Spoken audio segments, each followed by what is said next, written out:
Pogled kroz prozor. U našoj ulici, u centru Pattaya Citya, ima sve. Od tetovaže do noćnih klubova, beer pub, znači ovo je naš hotel, Sports Lunch, tako se zove. Hrane ima, znači, sve moguće, od turske, ne znam ni ja, kebabi, do ove tajlandske, morski plodovi, šta hoćeš, sve ima u ulici, puna ulica hrane. Ono tamo 7, što piše 7, to je njihovi kao kod nas Maxi. I to ima svugde. Onda, turističke agencije su na sve strane. Znači, koliko hoćete turističkih agencija. Eno ga i McDonald's. Čekaj, da li se vidi znak. Evo, McDonald's. Sve ima ovdje u ovoj ulici. A saloni za masažu, relaks masažu običnu, znači ležite u izlogu i masiraju vas, to ima svugde. Ovo su im kao prevoz neki, kao,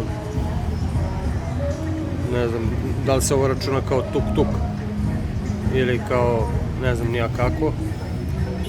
Motora, ima iznajmljivanje motora, ima skakanje sa padobranom, ima ove agencije reklamiraju, ronjenje, a inače more je na onu stranu 500 metara je plaža. Znači mi smo baš u centru Pattaya Citya. Tako dalje i tako dalje. Noću je ovdje još veća ludnica. To vrvi sve ko u košarci. I tako.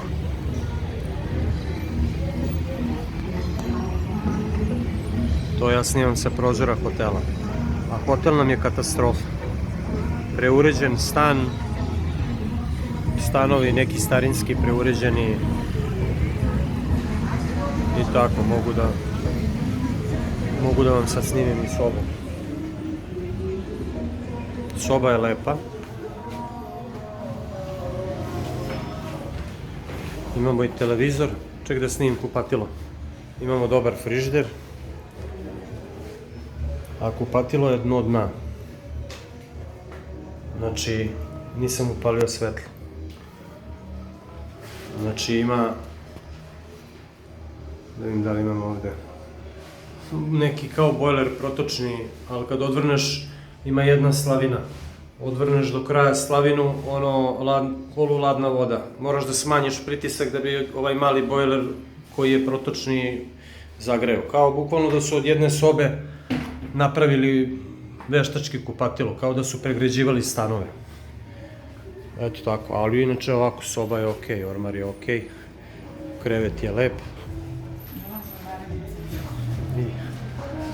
I pogled kroz prozor, ali smo u centru.